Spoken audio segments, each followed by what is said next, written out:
For the first time in history, Canada's two primary railway companies, Canadian National Railway, that is CN, and Canadian Pacific Kansas City, that is CPKC, are on the brink of a simultaneous labor stoppage.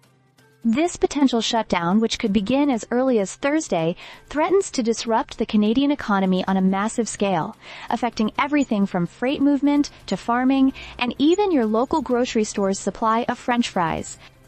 The dispute centers around labor negotiations with the Teamsters Union, representing nearly 10,000 rail workers, who are demanding better wages, benefits, and improved working conditions.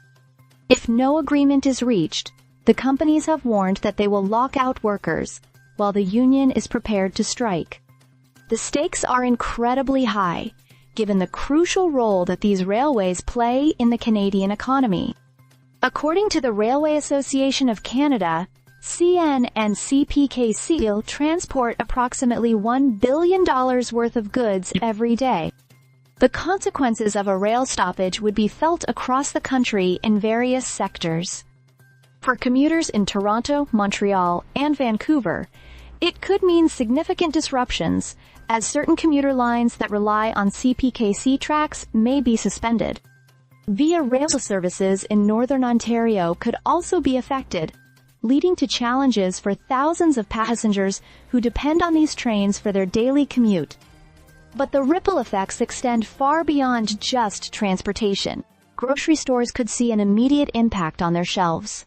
Perishable goods, such as frozen foods and fresh produce, are already being affected, with some items no longer being shipped by rail in anticipation of a stoppage. This could lead to shortages, particularly in parts of Western and Atlantic Canada, and might trigger a wave of consumer hoarding similar to what was observed during the COVID-19 pandemic. Small businesses are also bracing for the worst.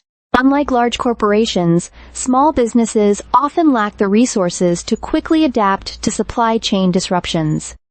While giants like Walmart can reroute their goods through alternative methods, smaller retailers may find themselves unable to restock essential items, leading to potential closures and financial losses.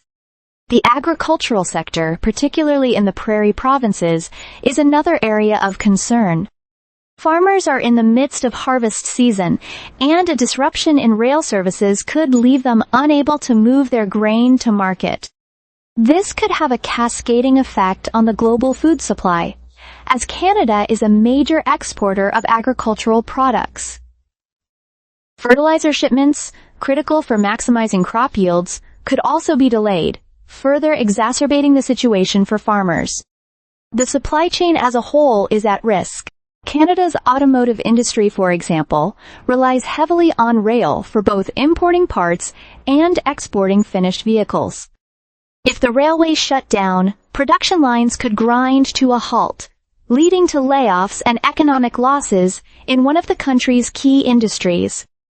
Ports across Canada, including those in Vancouver, Montreal, and Halifax, would quickly become congested with goods that have no way to be transported inland.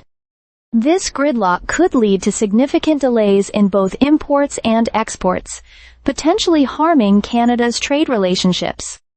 While experts believe that the federal government may intervene to prevent a prolonged strike, the uncertainty surrounding the situation is already causing disruption. U.S. rail companies have halted shipments to Canada, and some goods are being rerouted through U.S. ports, leading to delays and increased costs. So, a potential rail stoppage in Canada could have far-reaching and devastating effects on multiple sectors of the economy. From farmers to small businesses, and from grocery stores to commuters, the impact would be widespread and severe. The hope now is that negotiations can lead to a resolution before Thursday's deadline, avoiding what could be a catastrophic disruption for the entire country. Stay subscribed for more videos.